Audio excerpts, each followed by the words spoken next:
Chapter 19. In the course of time, Nahash, king of the Ammonites, died, and his son succeeded him as king. David thought, I will show kindness to Hanun, son of Nahash, because his father showed kindness to me. So David sent a delegation to express his sympathy to Hanun concerning his father. When David's men came to Hanun in the land of the Ammonites to express sympathy to him, the Ammonite nobles said to Hanun, Do you think David is honoring your father by sending men to you to express sympathy? Haven't his men come to you to explore and spy out the country and overthrow it? So Hanun seized David's men, shaved them, cut off their garments in the middle at the buttocks, and sent them away. When someone came and told David about the men, he sent messengers to meet them, for they were greatly humiliated. The king said, Stay at Jericho till your beards have grown, and then come back. When the Ammonites realized that they had become a stench in David's nostrils, Hanun and the Ammonites sent 1,000 talents of silver to hire chariots and charioteers from Aram-Naharaim, Aram-Maacah, and Zobah. They hired 32,000 chariots and charioteers, as well as the king of Maacah with his troops, who came and camped near Medeba, while the Ammonites were mustered from their towns and moved out for battle.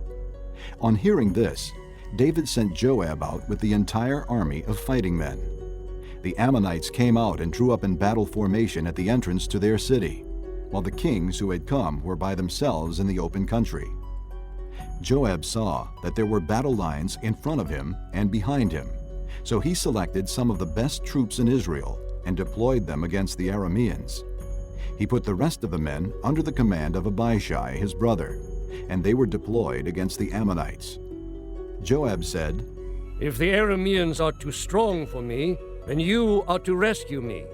But if the Ammonites are too strong for you, then I will rescue you. Be strong and let us fight bravely for our people and the cities of our God. The Lord will do what is good in his sight. Then Joab and the troops with him advanced to fight the Arameans, and they fled before him.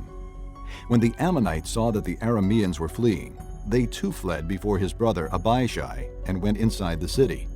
So Joab went back to Jerusalem. After the Arameans saw that they had been routed by Israel, they sent messengers and had Arameans brought from beyond the river, with Shophak, the commander of Hadad-Ezer's army, leading them. When David was told of this, he gathered all Israel and crossed the Jordan. He advanced against them and formed his battle lines opposite them. David formed his lines to meet the Arameans in battle, and they fought against him.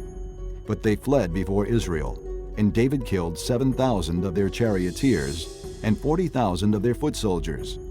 He also killed Shophak, the commander of their army. When the vassals of Hadad-Ezer saw that they had been defeated by Israel, they made peace with David and became subject to him. So the Arameans were not willing to help the Ammonites anymore.